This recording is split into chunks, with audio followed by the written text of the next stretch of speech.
ఈరోజు ఇందిరాగాంధీ 107వ జన్మదిన సందర్భంగా ఇక్కడ కాంగ్రెస్ భవన్లో పెద్ద ఎత్తున వారి జన్మదిన వేడుకలను జరుపుకోవడం జరిగింది.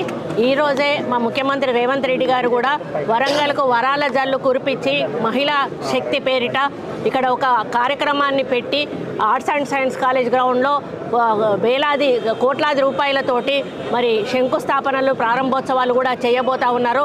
అందుకు వారికి ఈ సభా వేదిక నుంచి ధన్యవాదాలు తెలియజేస్తా ఉన్నాను.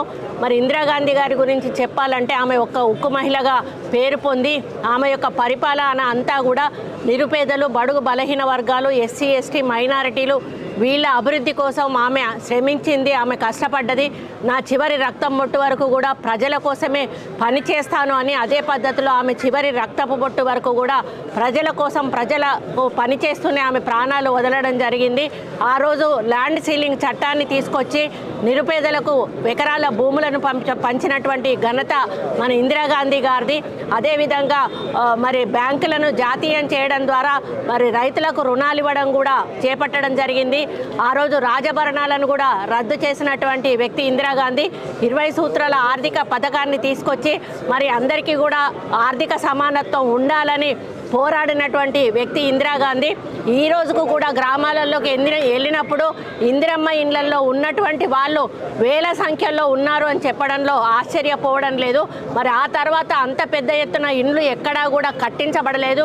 మళ్ళీ రాజశేఖర రెడ్డి గారు ముఖ్యమంత్రిగా ఉన్నప్పుడు మన ఆంధ్రప్రదేశ్లో కట్టించడం జరిగింది. మళ్ళీ ఈరోజు రేవంత్ రెడ్డి గారు ముఖ్యమంత్రి అయిన తర్వాత కూడా మళ్ళీ హౌసింగ్ మీద ప్రత్యేక దృష్టి సారించి నిరుపేదలకు కావాల్సింది కూడు గుడ్డ నీడ, అంతే. వాళ్ళకి నీడ ఉండాలి, కొంత తినడానికి తిండి ఉండాలి, కట్టుకోవడానికి బట్ట ఉండాలి. ఈ మూడింటిని కల్పించలేనటువంటి గత ప్రభుత్వాలు మరి ఈరోజు ప్రజలను విస్మరించాయి. ఇప్పుడు మళ్ళీ కాంగ్రెస్ అధికారంలోకి వచ్చింది, ఇందిరమ్మ రాజ్యం వచ్చింది. 100% ఇందిరమ్మ రాజ్యంలో నిరుపేదలకు ఇవన్నీ కూడా సమకూర్చే దిశగా రేవంత్ రెడ్డి గారి పాలన ముందుకెళ్తుంది.